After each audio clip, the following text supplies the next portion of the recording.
जय श्री कृष्णा। सभी का स्वागत है। और हमारी डीएमआईटी के फुल केस स्टडी वर्जन में आज एक इंटरेस्टिंग केस स्टडी हम आपके सामने लेके आए हैं।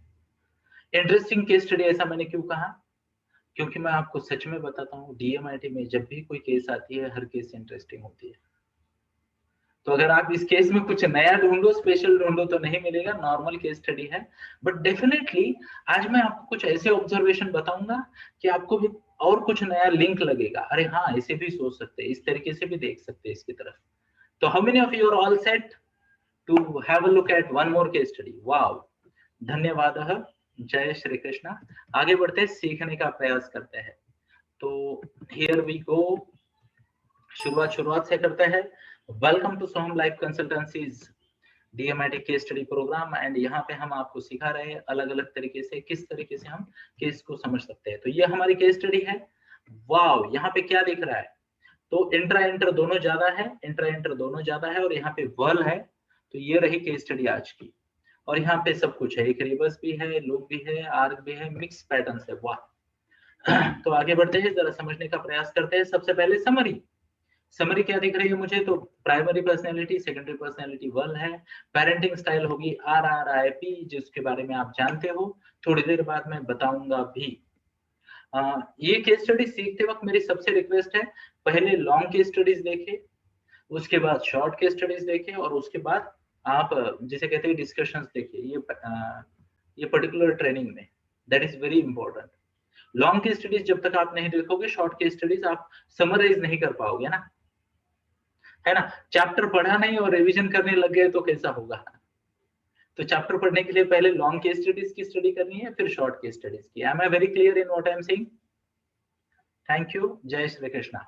तो आगे बढ़ते हैं और समझने का प्रयास करते हैं कि इनका लर्निंग स्टाइल है ऑडिटरी। देखिए यहाँ ट्रिकी सिचुएशन है। ऑडिटरी जोन स्ट्रॉन्ग जोन दिख रहा है, जिसे कहते हैं विजुअल जोन थोड़ा सा कम है, और काइनेस्थेटिक में एक स्ट्रॉन्ग है और दूसरा ओपन आर्क है। X1 मेरा फेवरेट, द रियल आर्क, है ना। सेल्फ मैनेजमेंट सिस्टम बिलीफ्स पे काम करना है। ये रूल्स शब्द थोड़ा गलती से आ गया, इसे इग्नोर कर देते हैं। तो यहाँ पे हम काम करेंगे बिलीफ्स पे। किस पे काम करेंगे? बिलीफ्स पे।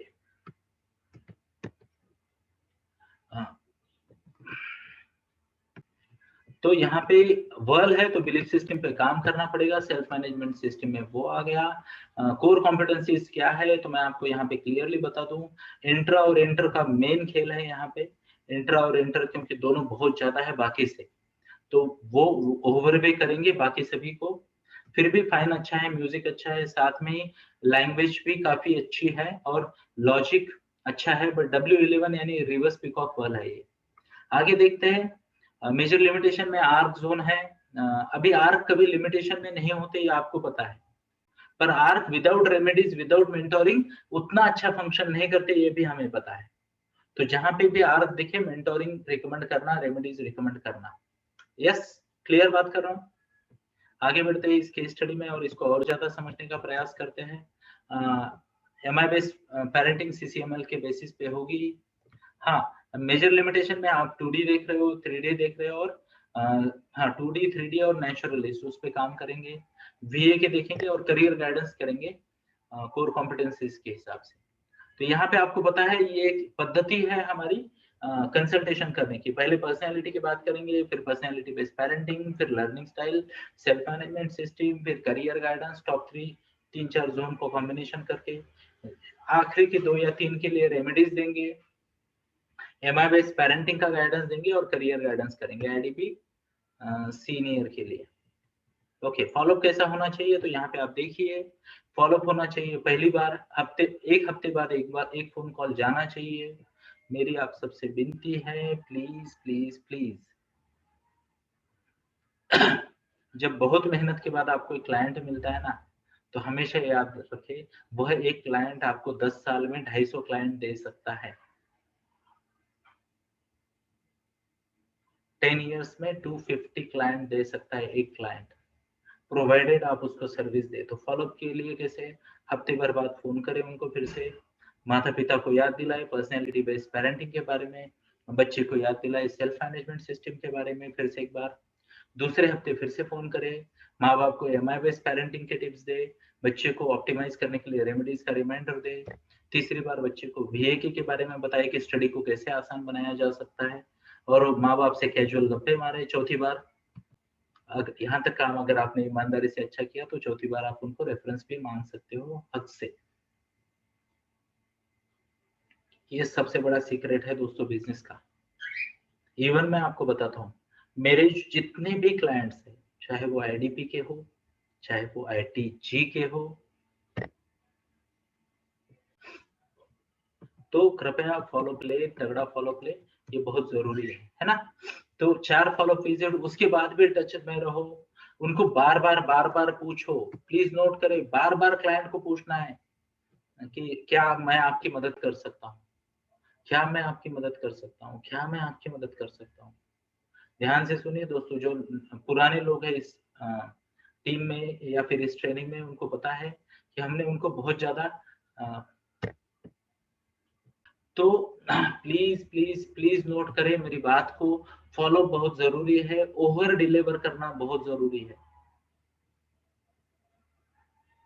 ओके, अगर आप ये वीडियो देख रहे हो तो आपने मुझे पैसे दिए इन वीडियो के, और मैं वीडियो बेच के भी अगर पैसे कमा सकता हूँ, तो ये इस बात का प्रमाण है कि जब कोई इंसान बांटने लगता है, आउट ऑफ द वे जाके हेल्प करने लगता है, तो बढ़िया फायदा होता है। आज मेरे 500 प्लस सब्सक्राइबर हैं, मार्च 2021 की बात कर रहा हूँ मैं, डीएमआईटी जैसे चैनल के लिए। आसान नहीं है ये, और वहां पे मैंने पूरा का पूरा बेसिक का कोर्स फ्री में डाल रखा है। जो देगा वही पाएगा, जो देगा वही पाएगा। तो प्लीज प्लीज प्लीज अपने क्लाइंट को जी भर के सर्विस दे, उनकी मदद करे, उनके प्रॉब्लम सॉल्व करे, प्लीज प्लीज। और एक बार प्लीज, कंजूसी ना करे, पैसा आ गया नमस्ते करे, नहीं चलेगा सर्विस इंडस्ट्री में, है ना। तो बार बार आए, क्लाइंट के सामने आए, उनको कनेक्ट करे, उनको सर्विस दे, फॉलो दे। चलो आगे बढ़ते हैं। कंसल्टेशन से पहले कुछ तैयारी करनी है, वो तैयारी क्या है, तो रिपोर्ट को देखे, ध्यान से देखे, उसकी एक समरी बनाए। अगर आप फिजिकली कर रहे हो काउंसलिंग तो प्रिंट आउट ले, प्रॉपर तरीके से, प्रोफेशनल तरीके से फाइलिंग करे, बढ़िया तरीके से। ऑनलाइन कर रहे हो तो पीडीएफ डाउनलोड करे, पीडीएफ डाउनलोड करने के बाद मेक श्योर कि आप शांत जगह पे बैठे हो, कोई डिस्टर्बेंस नहीं है, कुछ बाकी चैलेंजेस नहीं है, डिस्ट्रैक्शंस नहीं है। आगे देखते हैं, जूम में हो तो अगर या तो लैपटॉप है आपका, तो उसका जिसे कहते हैं चार्जिंग वार्जिंग एकदम ठीक होनी चाहिए, डेटा होना चाहिए प्रॉपर, अच्छा फास्ट इंटरनेट होना चाहिए, उसको आपको बैकअप कनेक्शन होना चाहिए। Silence is the key for counselling. Time block करना है, मोबाइल को साइलेंट करना है। मतलब क्या, मतलब ये टाइम ब्लॉक प्लीज समझे। आप आपके घर वालों को भी बोल दो, या ऑफिस में हो तो स्टाफ को बोल दो, और क्लाइंट को भी बोल दो कि इस स्लॉट में और कुछ दूसरी कमिटमेंट ना करे, है ना। मोबाइल साइलेंट पे रखे, ये तो ड्रामा करना है आपको। जैसे क्लाइंट सामने आता है उनको बोलना है 1 मिनट है, मैं मोबाइल थोड़ा साइलेंट करता हूँ, या फिर फ्लाइट मोड पे ओके यस हो गया, है ना। फिर धीरे से ऐसा डायलॉग बोलने का, एक्चुअली आई अंडरस्टैंड आप इतनी दूर से आए हो, इतना इम्पोर्टेंट डिस्कशन चल रहा है हमारा, एंड आई डोंट वांट कि कोई भी किसी भी तरीके का डिस्टर्बेंस आए, एंड अगर आपके लिए भी पॉसिबल हो तो कृपया अपना फोन साइलेंट कर दीजिए, so that we can talk about your lovely daughter or smart son and his career and बाकी ऑप्शंस के बारे में हम अच्छे से बात कर सके। यस, जब ये बात करते हो सामने वाला मान जाता है ना, मान भी नहीं गया तो भी उस पर प्रेशर आ जाता है, फोन बजा तो भी उठाओ नहीं उठाओ प्रेशर पे आ जाते हैं लोग। यस, तो आगे बढ़ते हैं। क्लाइंट को क्या करना है, अपॉइंटमेंट देनी है, दोनों पेरेंट आने के लिए इंसिस्ट करना है। आगे देखते हैं, 90 से 120 मिनट का टाइम ब्लॉक करने के लिए उनको आपको इनकरेज करना है।